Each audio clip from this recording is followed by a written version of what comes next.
Cool. We started streaming. We starting? All right. All right. Let's get this good audio plugged in. Yeah, there we go. That's more like it. That sounds more like it. Okay. Settling into the stream here. Like a little river rock settling into the stream. All right. Welcome, guys, gals, pals, everyone on every side of every spectrum. Welcome to tonight's broadcast of Today's Weather Tonight. I am your host, Cloud Hudson, as always, here to give you a little recap of the weather. And for me, weather includes many different vibes. So I hope that you like it. My hair's a little wacky today, a little frizzy because I just washed it, and it always, does this on wash day. It's just like very chaotic, cloudy, one might say. It looks like a green thunderstorm of a cloud. So let me go ahead and share our green thunderstorm images. We're starting off with weather tonight because it is raining in my area. As you can see on the map, there's very little area that's raining, so not much anonymity there, but I've already told you I live in a little hippie town in Western North Carolina. It could be one of two places. Actually, 3 or 4 or 5. There's several places it could be, if I'm being honest. Let's go ahead and look at, just the patterns that we're seeing here. We're seeing a little bit of waviness. We're seeing a lot of this storm that moved out of the Texas, Arkansas, Louisiana, Oklahoma region, finally out of that flooding zone for them. Still part of Louisiana Bayou, the part that looks like it's doing this. I always think that Louisiana looks like it's doing this. But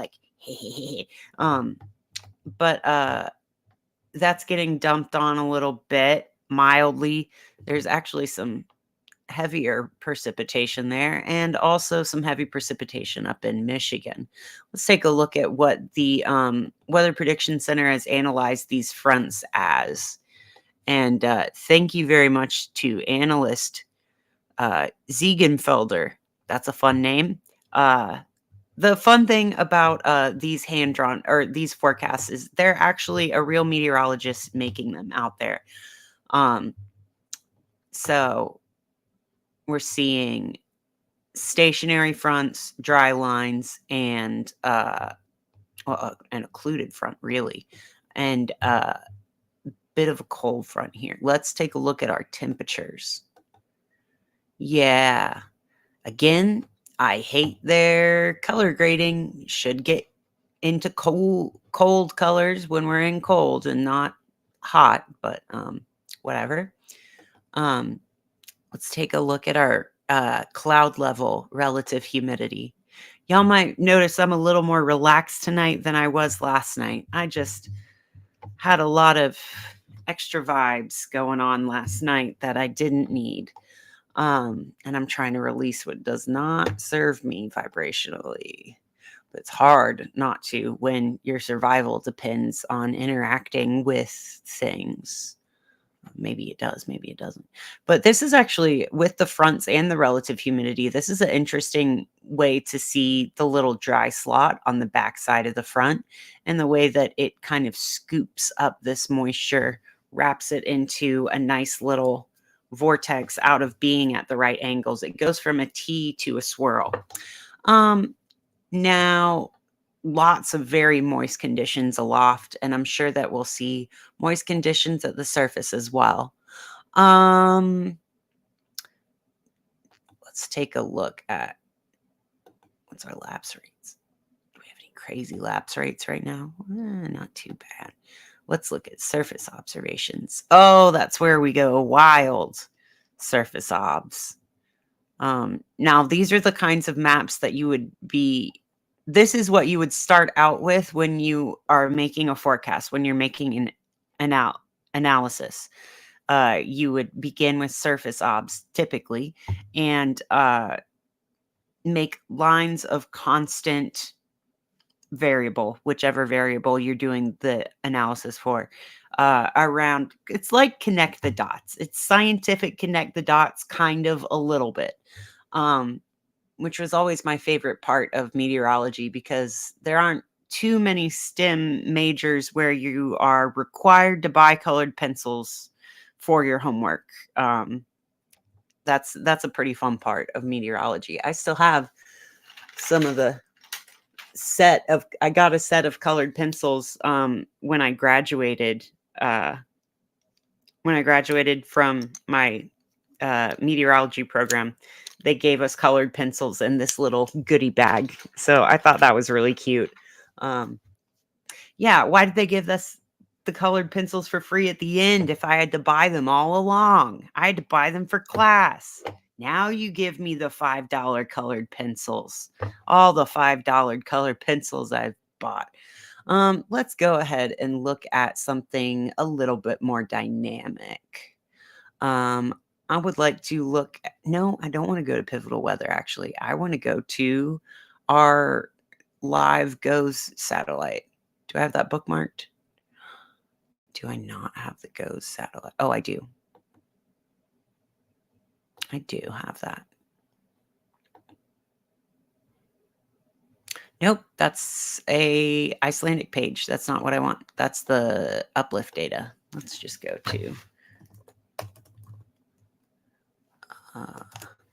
look at derived winds. Why do I not have derived winds bookmarked?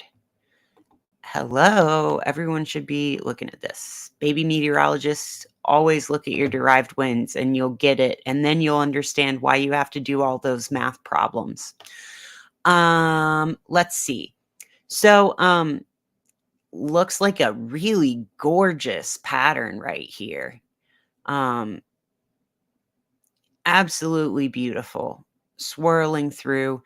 You see that we are getting that counterclockwise rotation as we go up in the atmosphere.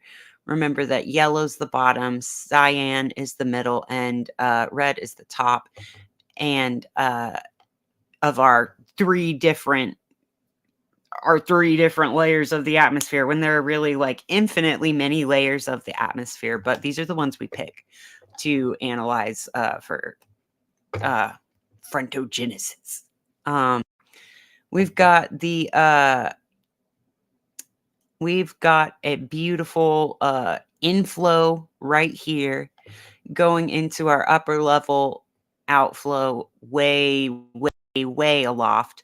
But we're picking up all the wind in between. So reminder, when we're looking at wind barbs, it's kind of like a wind vane. It's styled after a wind vane anemometer, in which like it's kind of pointing in the direction that it's going. You can see it more easily on this motion map because it makes sense that the wind would be going this way. So the barbs, the flaggy end points to where the wind is coming from, and the finer tip arrow point, not arrow because the back looks like an arrow, the line part is pointing to where the wind is about to be. Gorgeous rotation out here. Still, I mean, I see a lot of moisture out here in the desert. This is their rainy season, so hopefully the water wars will be staved off for like at least one more year out west, because I know if they didn't get caught up on their drought debt, we were gonna be in for some big battles. But hopefully the rain totals we get this year will match the anomalous rain totals that were set back in the 1800s that water rights were derived from. Did y'all know that they were in an exceptionally wet period of time when they made the water budget for much of the Colorado River, and that's why there never seems to be as much as is promised. Yeah, interesting stuff. Um, that's why you need weather salience in government, but nobody charming enough understands the weather. No one charming enough to talk to the politicians can get it through their heads. Um, weather salience is also an indication of potentially being on the autism spectrum. Fun facts. Um, oh God, I could look at this all day. Let's go to our more varied weather. This is an interesting phenomenon up here, actually. That lower level dip coming in. It's almost like you see like a I wish I had a vape that I could like vape the shapes that this is doing for you. Really, me and somebody else I went to school with were big vapors. I graduated in like 2018-ish. So I went to school in like the peak of vaping, big clouds being cool. And there was only like one other person I graduated with who was like very into vaping. And I thought that we were so brilliant for having little weather machines in our pockets because it is very helpful to look at the way that smoke or vape clouds act in real life in the room in space, because that gives you a great three-dimensional sense for the way that gases move. And you can kind of see what I'm meaning by that here is as we get this like slight divergence aloft, you can almost see it sucking in lower levels. It's not exactly going backwards, but there's a little bit more implied vertical motion in the way that it splits apart up top and could potentially almost wick up and back around. Like the wind isn't going into the front, but it is sort of swirling. It's not going backwards, but it is going divergently. I did forget to mention that we do still have this ginormous high in the Atlantic Ocean right now. I'm calling it the Sargasso Sea high because that's got to be contributing at least a little bit. I mean, very interesting. I guess that these, if we could see underneath this, would be going this way, swirling inward. And guys, the difference the way you can tell the difference between highs and lows generally in the northern hemisphere from looking at the motion of the winds is cyclonic or anticyclonic motion, clockwise or counterclockwise motion. If it's clockwise, there's a high. It's like normal. If it's counterclockwise, there's something wrong with you. If you don't go clockwise, there's something wrong. You got a low, a little stormy, much like how if you don't adhere to the traditional concept of linear time and being places at times, then you're considered irresponsible and not fit for government office. No, sorry. I don't want to work for the government, but I don't think they would have me anyway, because I can't even work in a theater box office and show up on time. How am I going to? Closest I ever got to state work was being a glorified party planner for the local university. Very fun for me to not be able to get in sync with time in the same way that everyone else can. I have a feeling that's not going to matter much as we go forward, as we move out of the Capricorn Pluto era. That Chronos, that father time, is going to not be quite as scary and influential. Oh, look how beautiful that is. Even as we've sat on this page, this is clipping up into an even more beautiful spiral. And we've got like a little micro eddy at the back, like a little like mesoscale, like a very interesting little vortex back there. That can kind of happen in tapered off way in a cone formation. Uh, Smaller eddies want to develop in a type of proportion to the larger swirls. There's a famous quote: big whirls, literal whirls, and so on to viscosity, la la la la la. You know, it's in my notes somewhere. But you can see this little eddy. Oh, let me just draw it for you. Okay, this goes.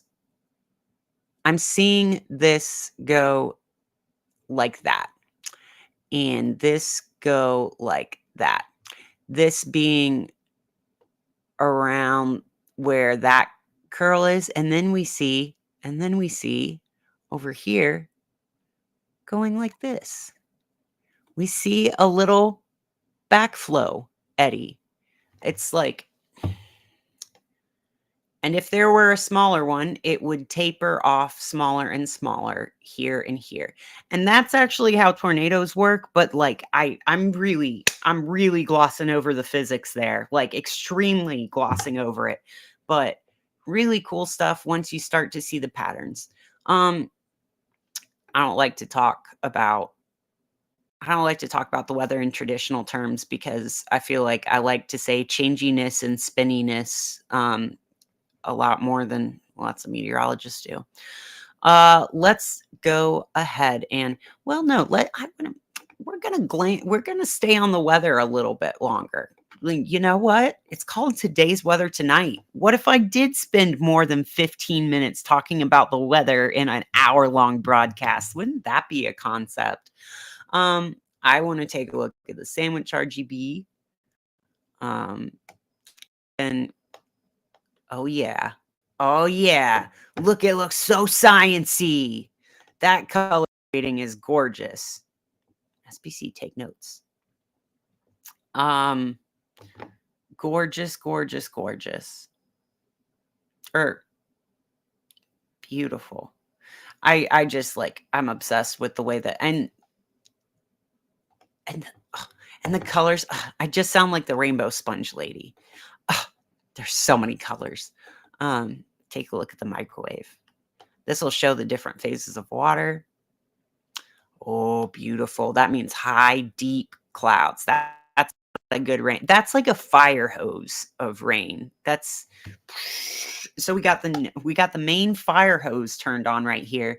And then you can almost see that it's slightly disconnected from this system, but they are connected together in this larger shape of a mid-latitude cyclone. Like it's trying to have that that T-bone steak comma type of situation, but not exactly the classical setup.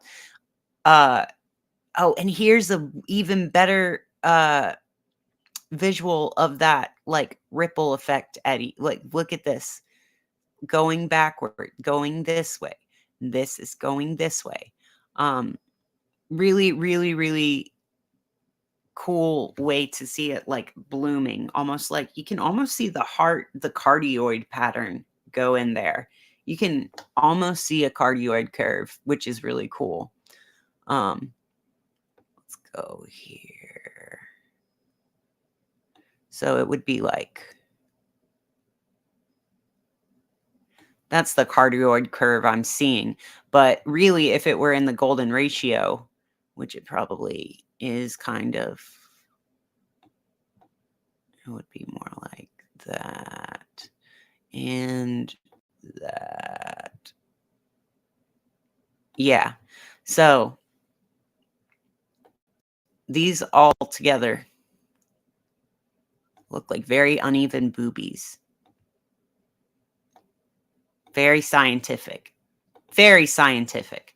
All right, we keep it very scientific here, for research purposes only. Let's go ahead and take a look at our null Earth rendering of the current wind streams. Let's see if that'll show up on here. Let's see if that weird little echo will show up here. Heart shape. The weather's doing heart hands. I guess that was at a mid-level.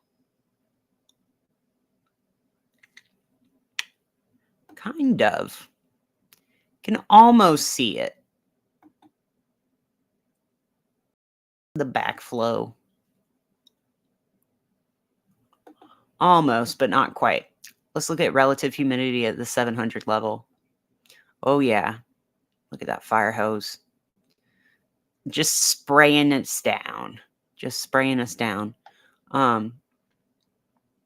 Yeah, you can almost see what I was talking about. Not really.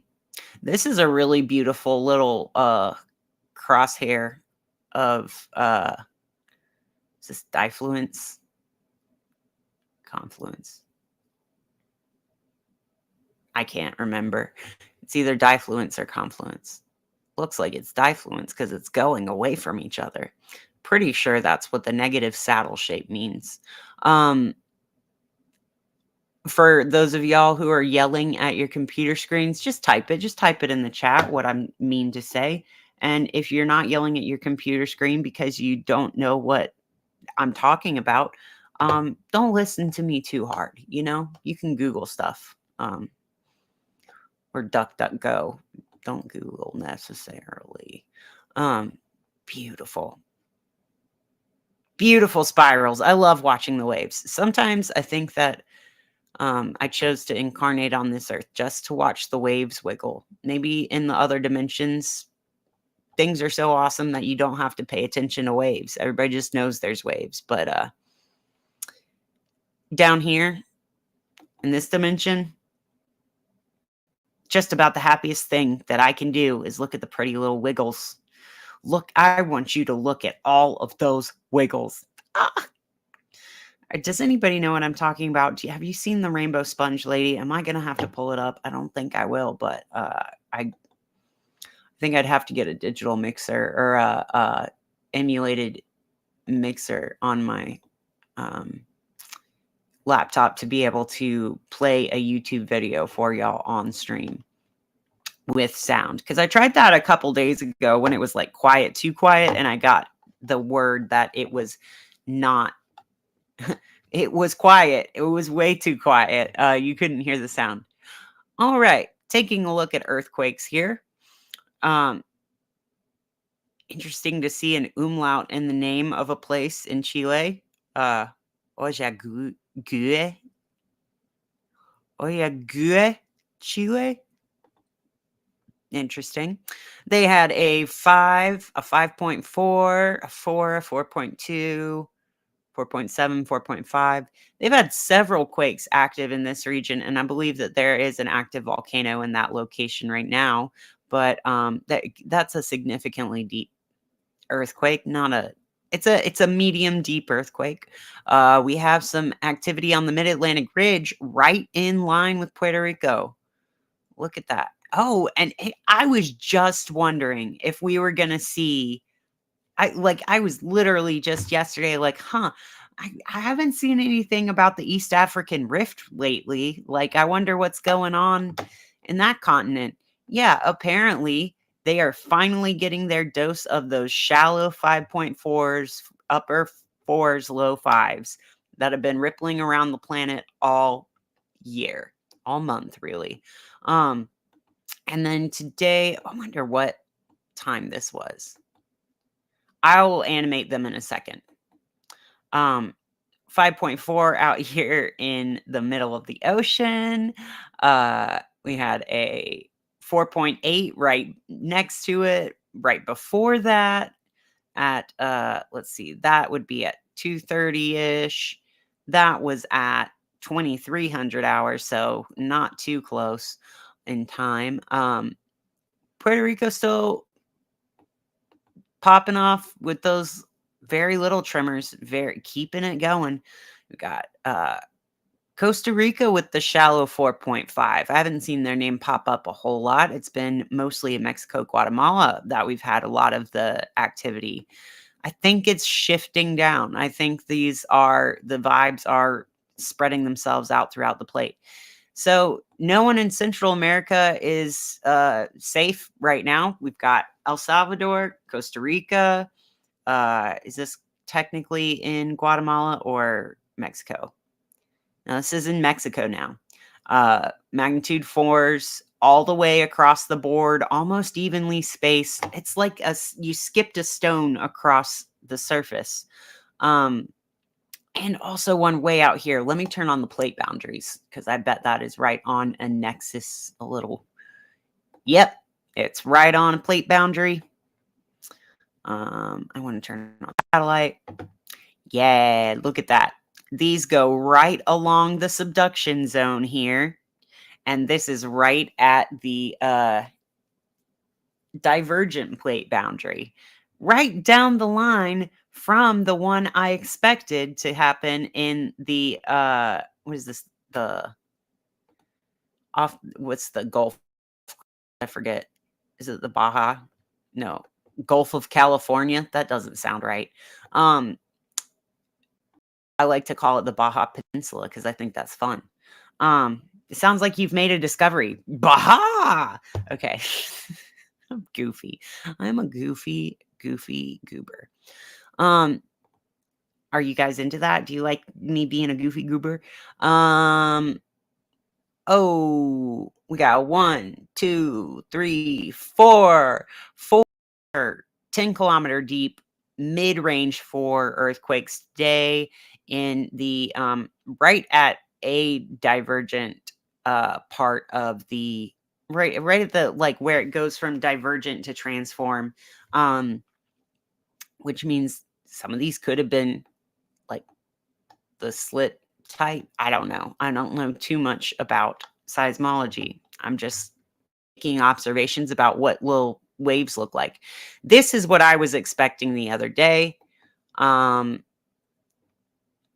Mildly deep 4.2 in, let's see, west of LA, San Bernardino, in the San Bernardino Valley. I wonder if that's near any drilling operations because I know they have a lot of them.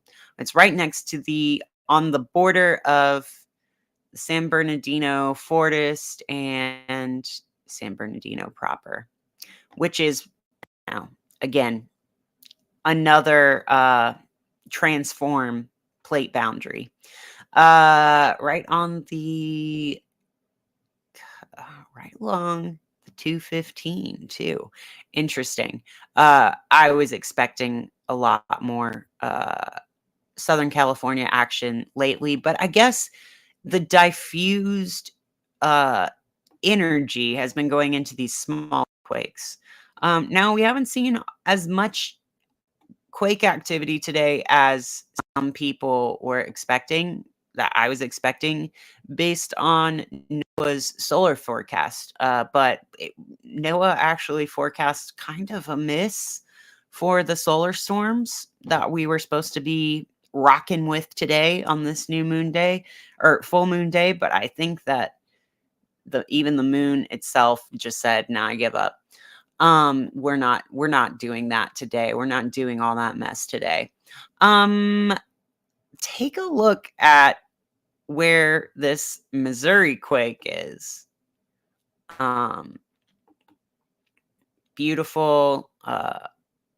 Love to see that these are actually the nations because they are. I mean, the place is not where they were stolen from, but at least you have your nation.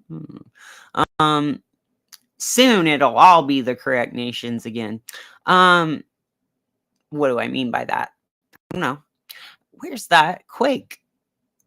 I lost it as soon as I zoomed in to show you. Oh, very teeny tiny. 1.52, but shallow. Right here. south of the town of New Madrid, but still in the New Madrid seismic zone, kind of. They won't even let me see the precise location when I zoom in that far. That's curious. That's very curious. Curiouser and curiouser indeed. Yeah, it's like right there west of Cawthorsville on 55. And I zoom in, I zoom in. Why does it stay so tiny? 6 kilometers east-northeast of Steele, Missouri. Looks like it's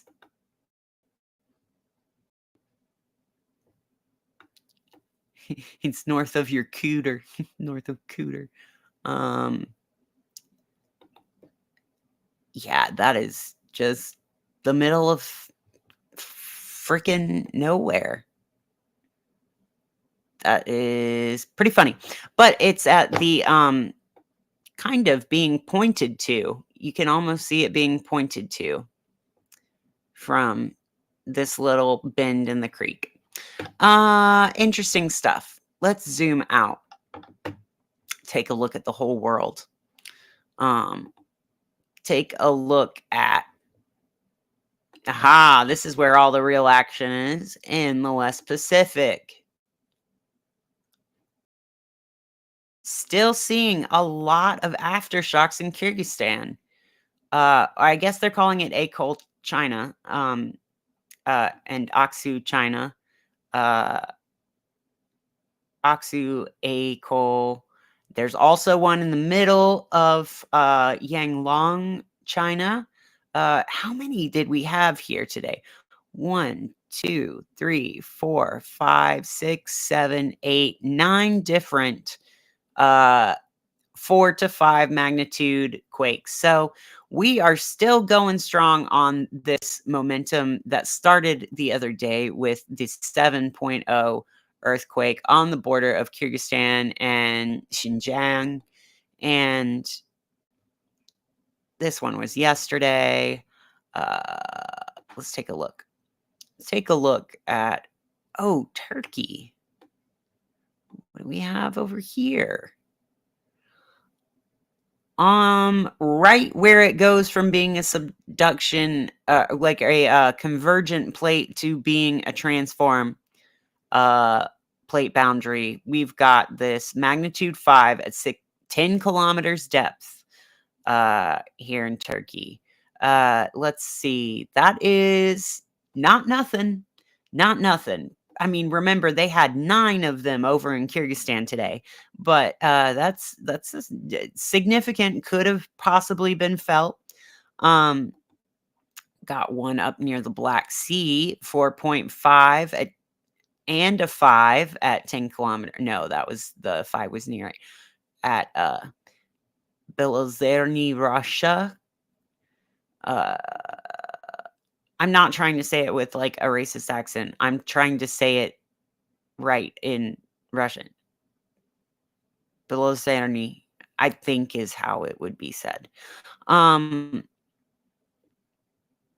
We've got not much showing up in Europe as registered quakes, but if you watch their actual data come in, there are still tremors going all the way through it. Very interesting to see this right off the coast of Djibouti.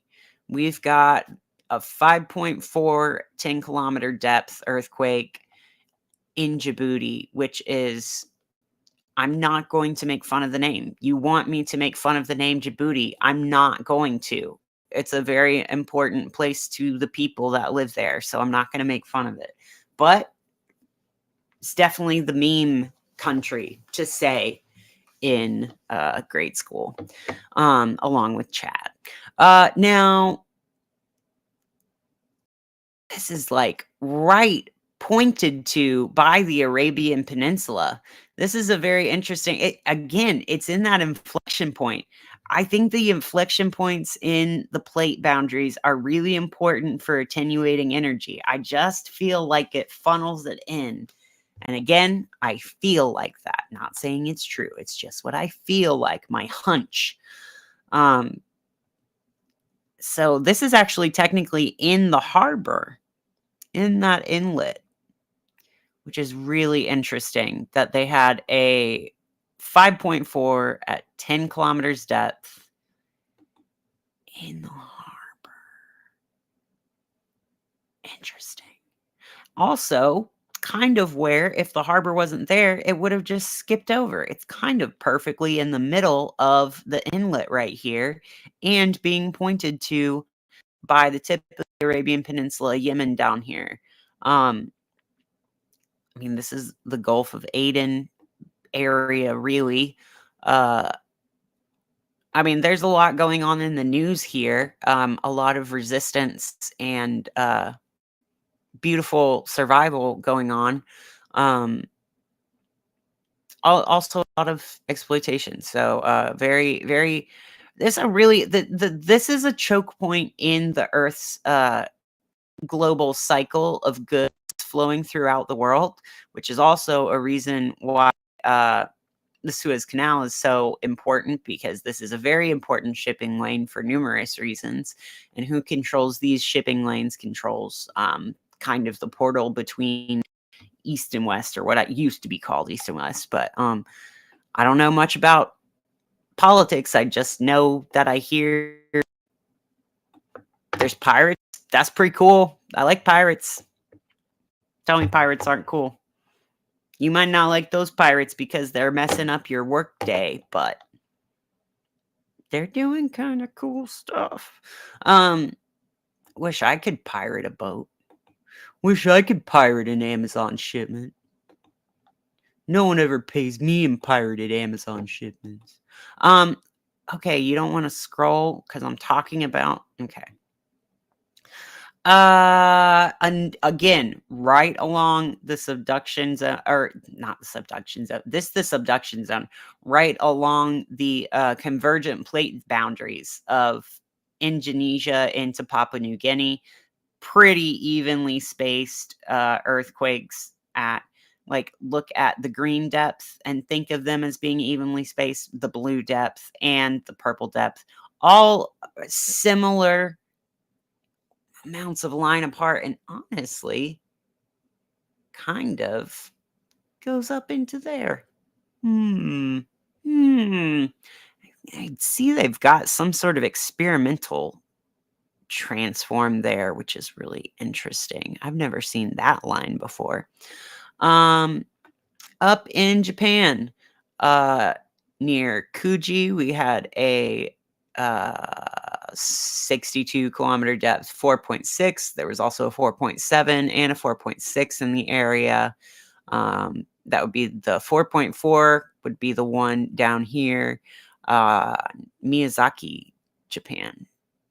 Miyazaki and Namiru.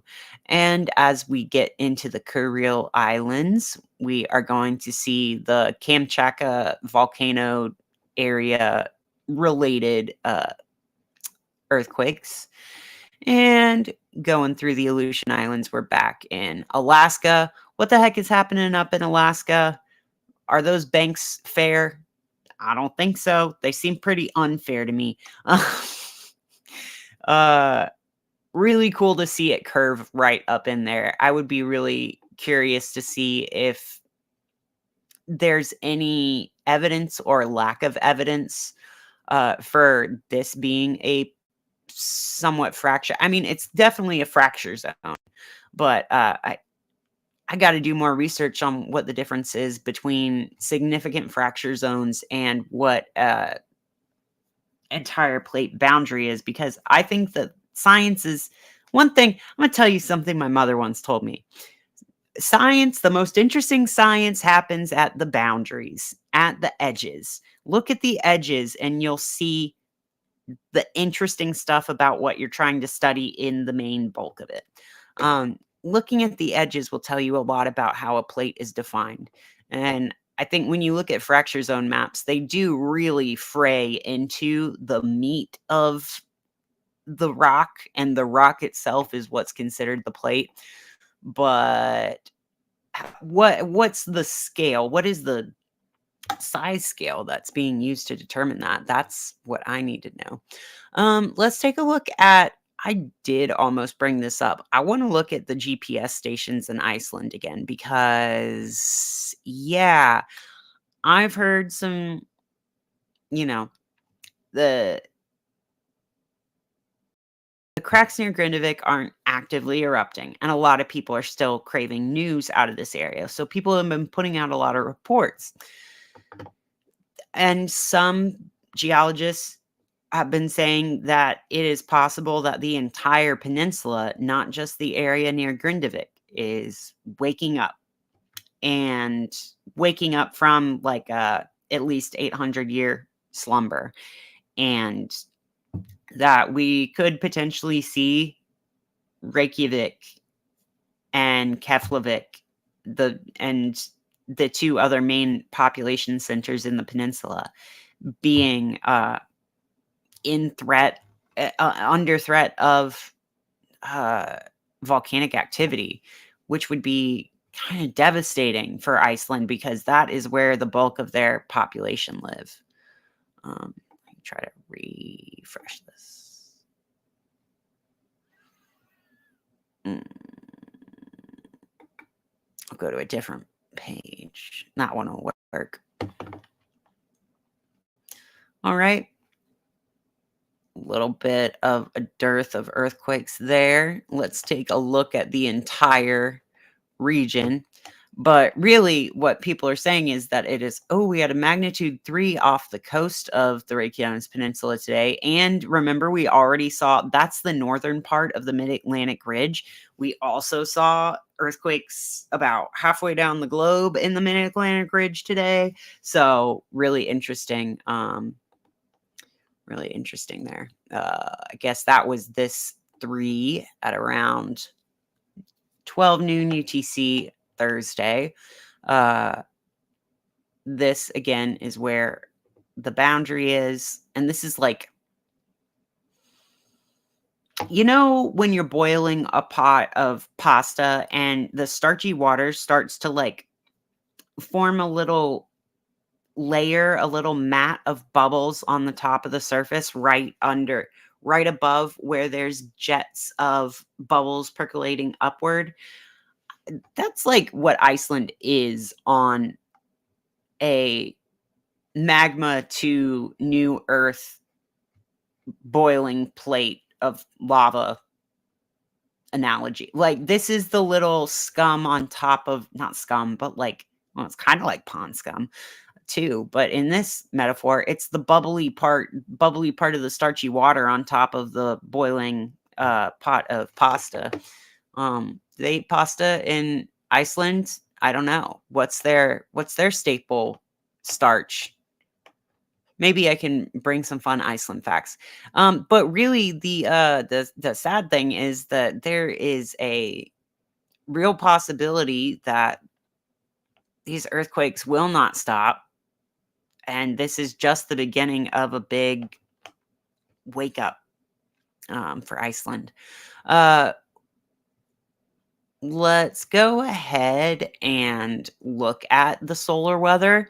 I went a little out of order today, but it's okay.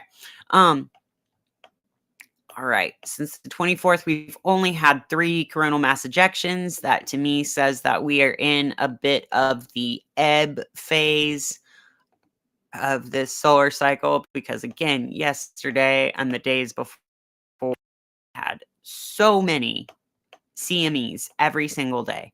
And then this, the longest duration one today, let's see it. Almost nothing to write home about. Very pretty shapes, actually, if you can watch the flowing of the almost sacred geometry. I'm gonna, what if I could click through here? Let's see if I could draw. It's hard to see where the part I want to highlight is. It's almost like here to here. Do you see all the spokes in the wheel? Do you see all the spokes in the wheel? Do you see all the petals of the flower? Do you see how everything, I mean, even everything in the difference image does move as this goes on. Really pretty to see it oscillate around and then almost completely blown out at the end. Let's take a look at what that has meant for our solar activity. So remember the other day when I said that the NASA and NOAA models were modeling that we would see some of these extreme coronal mass ejections, that like southern hemisphere of the sun filament launch one go Earth direct. Well, it's kind of gone south of Earth. We had a bit of a miss on that one. But on the bright side, no matter how active the sunspots are, we will have coronal holes rotating into view.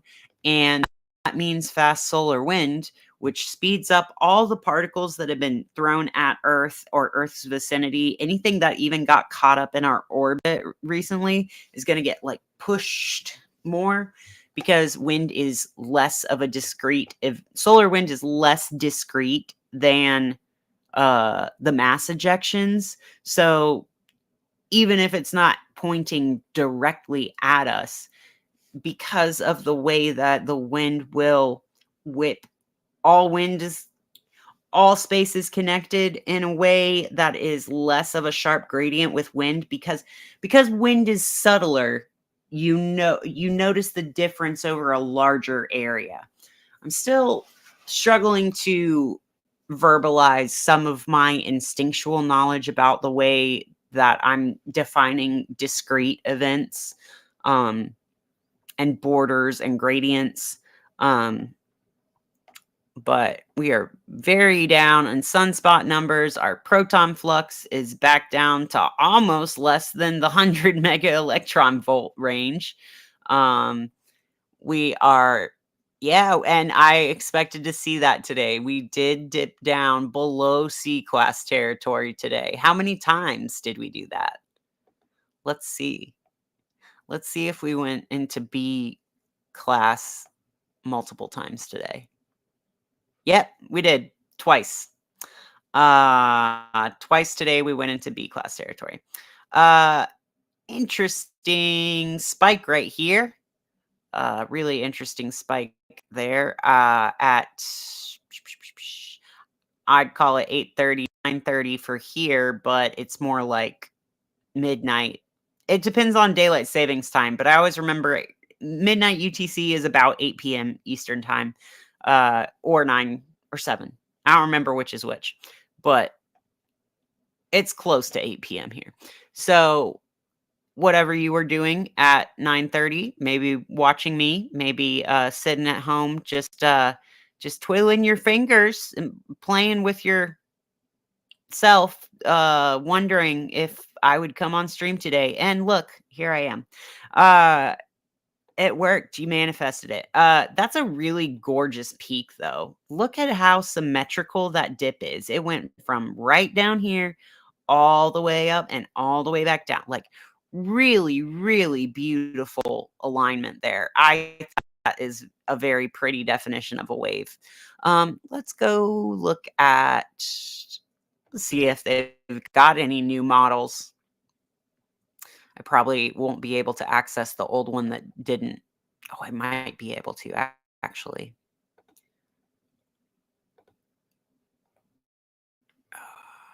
No, it's not giving me a different date. It'll just give me a different frame time. So this is what we're looking at. We're going to have some pretty fast solar wind rotating into view soon. Very, very, very cool. We just came out of that much denser vibe, I guess you would say. And yeah, I don't know why that one doesn't want to load recently. Let's take a look at the Have we seen any auroral activity? We did have an elevated elevated KP index the other day, and I haven't seen any aurora reports. It's also been like extremely rainy and foggy in all the places where you would be able to see aurora in the northern hemisphere. And most of the aurora that you'd see in the southern hemisphere is reserved for those nerds down in Antarctica. What are they doing down there? What do they need to do on that ice? What's so important? Weather.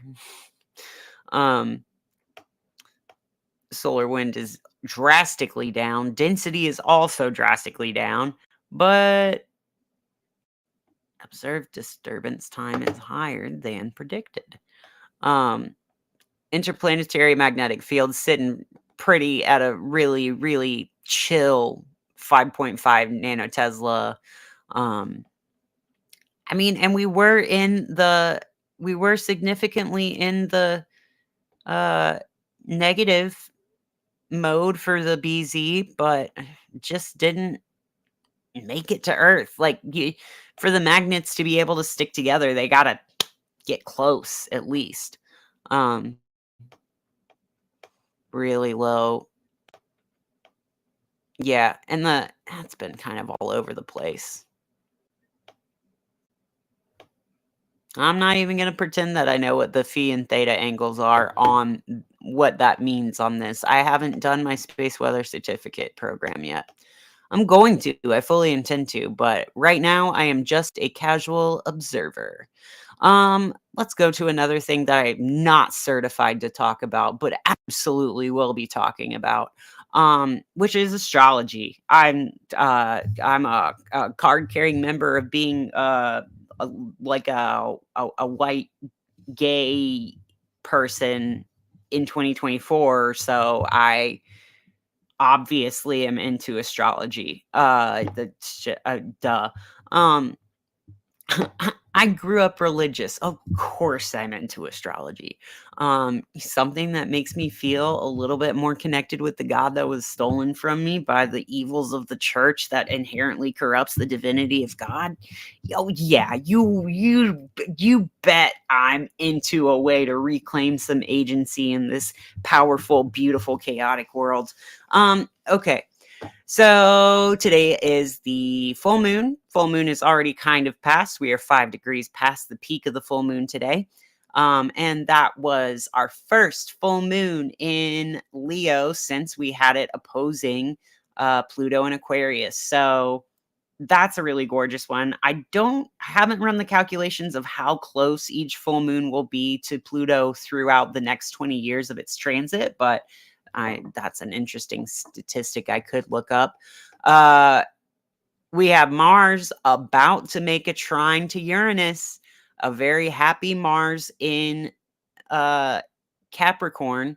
Well, actually not too happy because it's about to be overtaken by Mercury, which I feel like is Mars is like, okay, really? I'm big macho man, and this little non-binary fairy Mercury comes in and steals my girl. I don't know. Venus is that girl. And Venus is that girl, and she's sneaking up too. But she's in girl boss mode here as she was in pop star mode in Sagittarius, she was in cult leader mode in Sagittarius. Now she is in absolute girl boss, gaslight, gatekeep mode in Capricorn. And we love that for her. We honestly love that for Venus. I love Venus so much. Obviously, I dyed my hair like the color of oxidized copper. Of course, I'm a big Venus fan. What does that mean? Figure it out. And she is about to sextile Saturn in Pisces, the last of the personal planets marching through Capricorn to make that sextile to Saturn in Pisces. And that'll still be in a rough grand sextile to Jupiter in Taurus. So I think that'll be really pretty soon. She's applying to that aspect, which is like it's more strong when it's applying than separating, allegedly. I think that will be the most beautiful configuration of these yet. But let's not forget that Venus also is very wet. And I don't mean that in a perverted way. I mean that in a moisture way, like in the quality of wet versus dry, hot versus cold. Venus is wet and Saturn is dry. And Jupiter, what is Jupiter's temperament? Let me Google.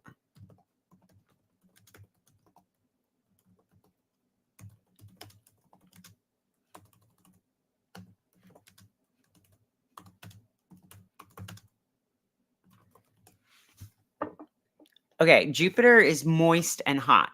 Saturn is cold and dry, and Venus is, I believe, cold and wet or hot and wet. Yep, Venus is cold and wet. Venus is cold and wet. Jupiter is hot and wet, and Saturn is cold and dry.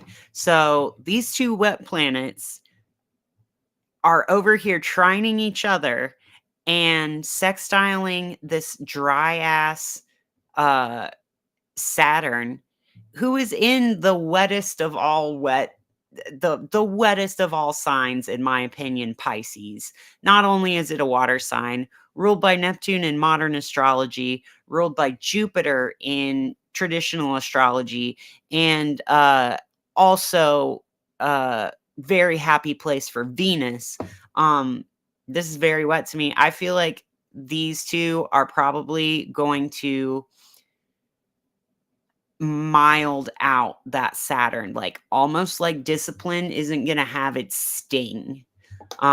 Death, where is thy sting? You know, kind of like rebirth, transformation, the possible beautiful cycle of death and rebirth. Like death isn't the end, it's the preparation for a new birth kind of thing. That's what I see, because Saturn also kind of sometimes is associated with death.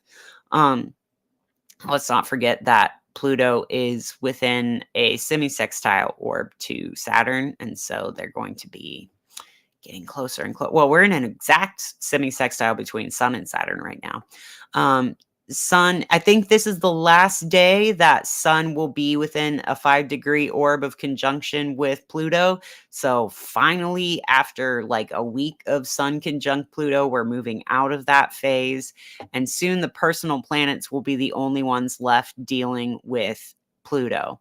And I mean, that's not it, but I wanted to mention that this was today's full moon was square Jupiter.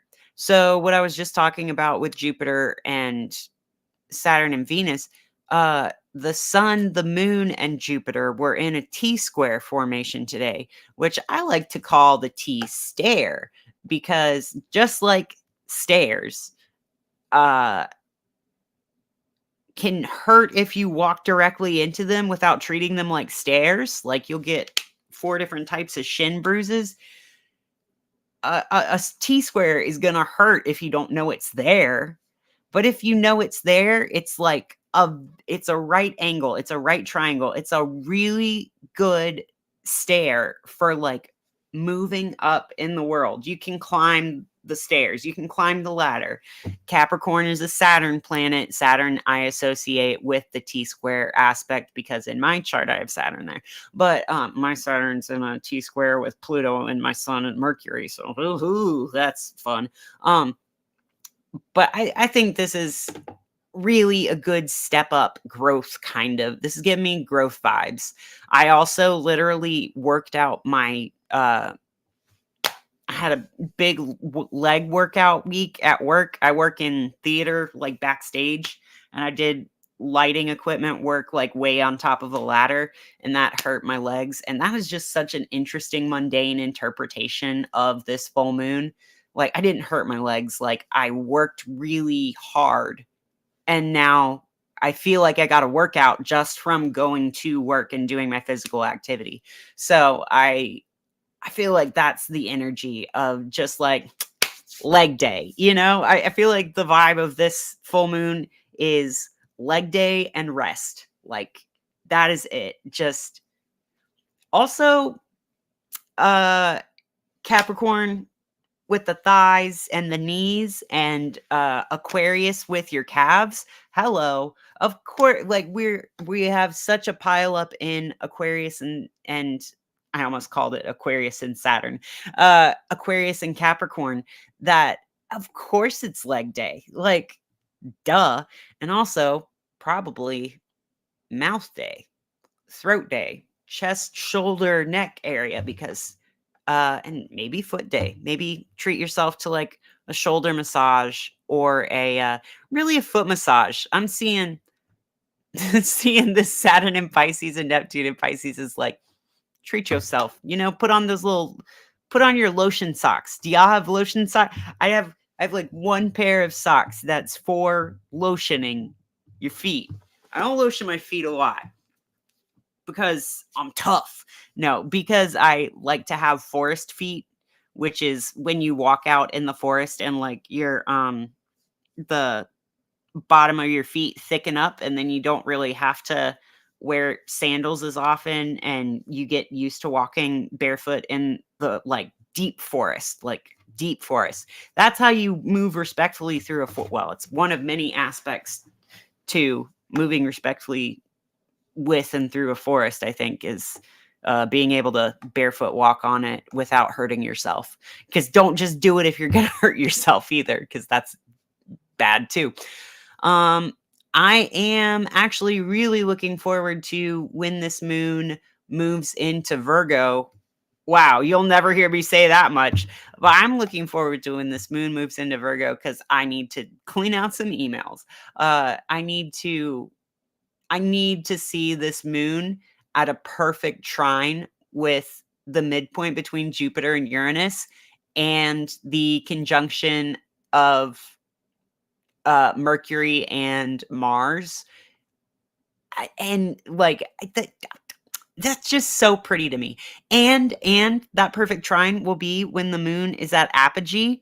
So she is zoomed out, seeing what kind of Mars and Mercury thing I need to do and say with my Capricorn energy, fueled by all of the strength that I've gotten, all the nourishment I've gotten from this Jupiter and Taurus transit.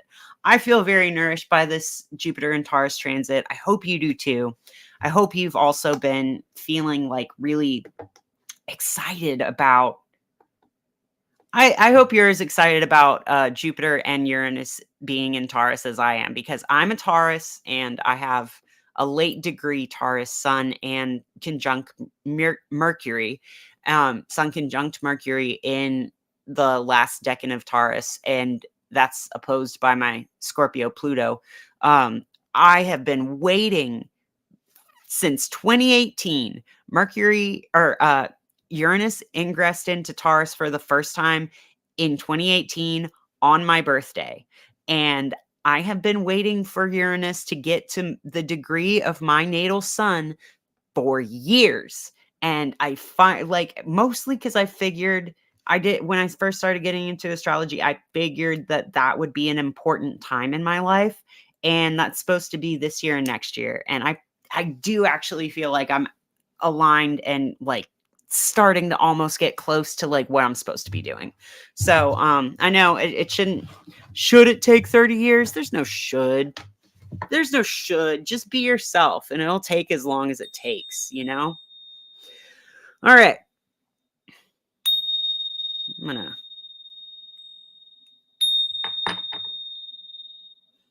actually do my bowl for a little bit. I'm gonna hit my bowl.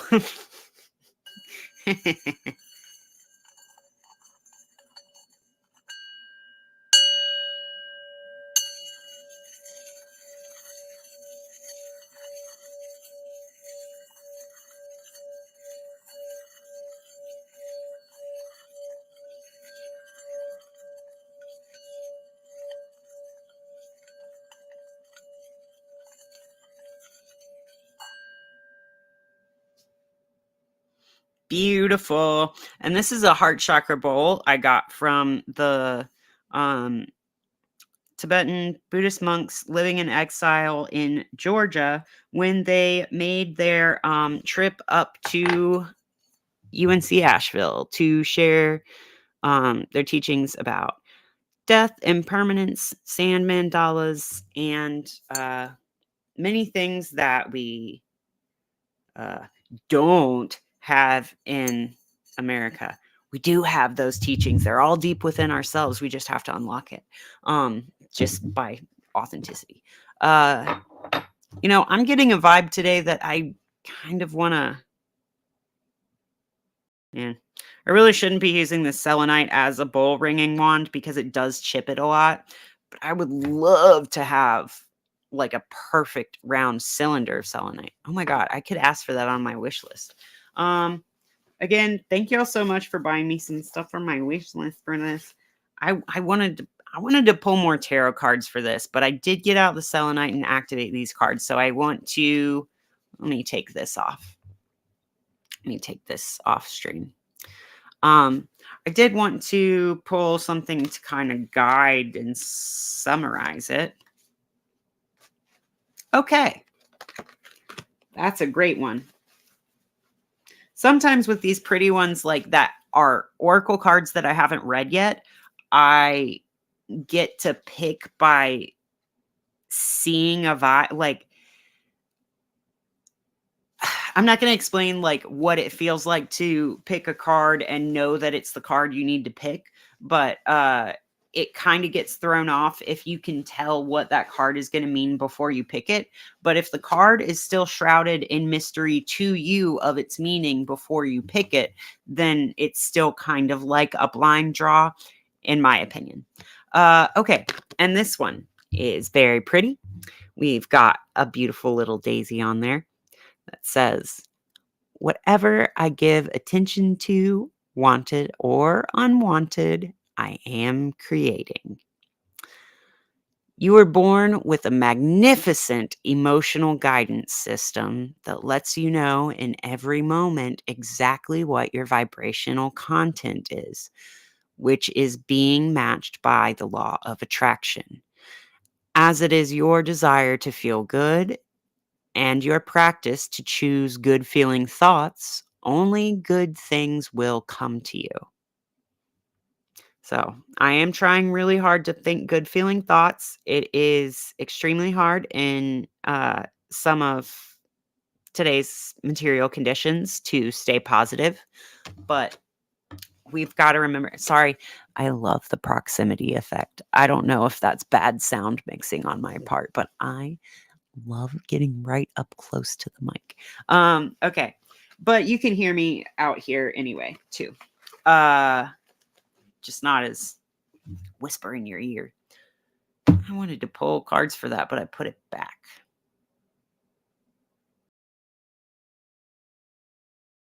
I think I'm going to pull separate cards. Maybe they don't have to be related.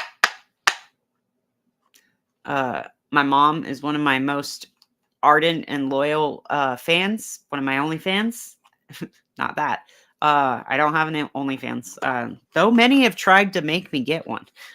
Make one. Many people have tried to rope me into that. Not gonna get me. I don't deserve it. No, I do. I deserve anything I want, but I don't think that's the path that I take in this lifetime.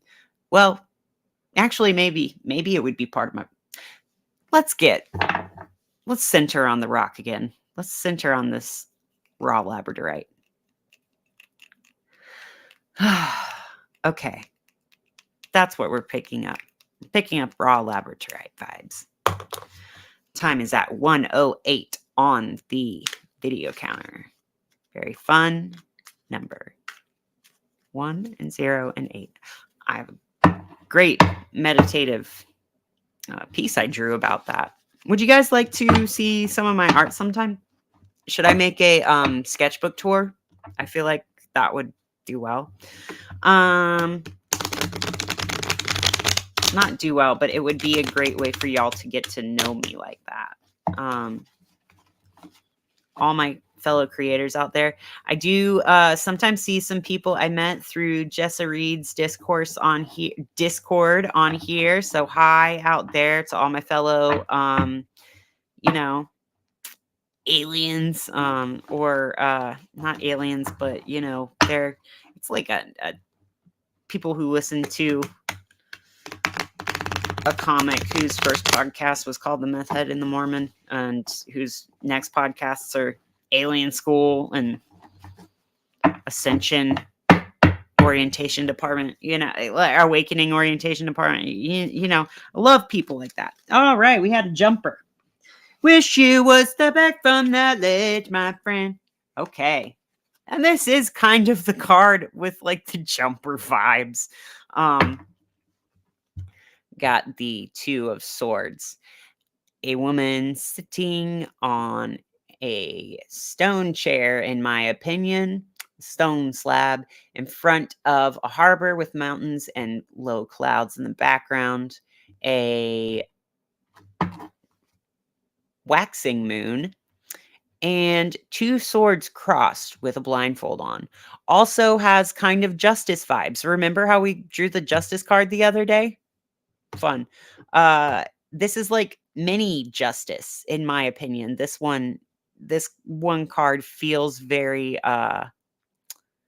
the minor arcana of justice, but it's just harder to see. This is like Libra stereotype of like, yeah, it's justice, but like I can't decide. This is being caught in decision and like thoughts.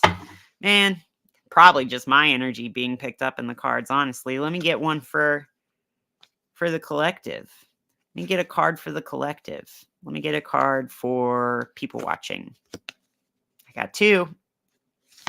Oh. Okay. Well, actually, I think they go in this order. Because I was thinking one for me, one for the collective, and one for the summary of that. Y'all got the Knight of Cups. Y'all are bearing your emotions to me. Hey, come bring your emotions to this podcast. Give me your raw, visceral, emotional reactions to what the heck I'm doing here. And then we will be able to do the next card, which is Judgment. I'm over here just like, are they gonna like what I'm doing? I hope I'm committing to the right thing. I might be sacrificing something I'm forgetting about. Like, oh, what if I commit to one sword and I forget that the other sword's so cool? Y'all are over here marching in with your emotions, your heartfelt emotions, like, we love you. Come on, just do it. And then Judgment, we'll all be there on Judgment Day. So, if you lose contact with someone, don't worry. We'll all be there on Judgment Day. Be like, oh, hey, what's up? You or me? I don't know. Beautiful, beautiful. I like that Judgment is the one that has butts most prominently featured on the card. It's the card that isn't afraid to say, hey, you're an asshole. Because you have one, because you're a human. All humans have buttholes. Remember how you can see everyone's butt on this card? We all poop. We all have a butt. We all sit. Most of us, at least, have a butt. I mean, some people, I guess it's just not connected. But I don't know why that's so striking to me today. I just feel like it's so... Why have I never noticed that element of this card before? Duh, everyone has a butt. Like, we're all going to get judged. Mostly, some of us get judged a lot in this lifetime based on the content of their butt, the shape of their butt. So this is us. I hope you like it.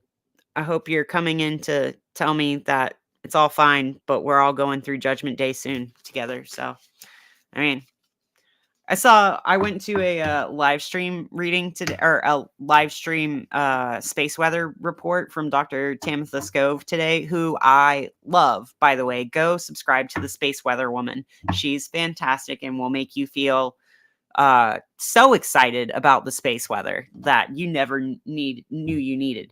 But there were so many people in her live chat today that were just like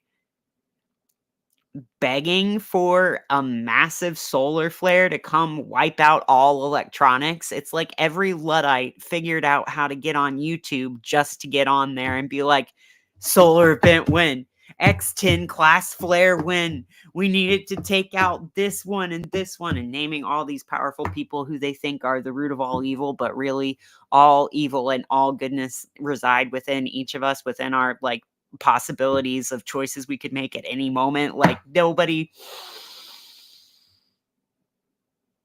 inherently. I'm gonna stop there. I'm not going to go off on my villainization is the same thing as idolization tangent. Again, with the card, don't give power to these people. Don't give power by making them the root of all evil. Don't give power to people who you want to take out of power by giving your attention to them. I know you can't just ignore it, but you cannot only be negative about somebody because that just reifies their themness. You have to be your real self, and that real self can talk about how harmful people's actions end up being, but like don't give away your energy, yourself by tearing other people down, because it only actually builds up the people who you're tearing down. Okay, there's my little rant about judgment and selfhood and decisions. I love you guys very much. Thank you so much for tuning in tonight.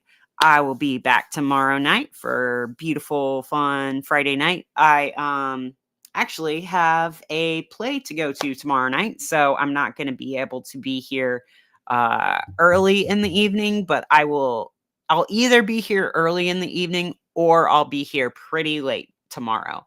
So, yeah, that's all I got for y'all today. Thank you so much for watching. I love you all so much. And, God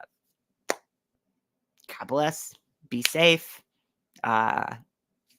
Keep your heart positive, but not if it doesn't want to be. Keep your heart authentic. Doesn't matter if it's positive or negative. Keep it real. Keep it real. All right. Okay. I need to stop talking. Good night, everybody. I love you. Bye-bye now. Bye.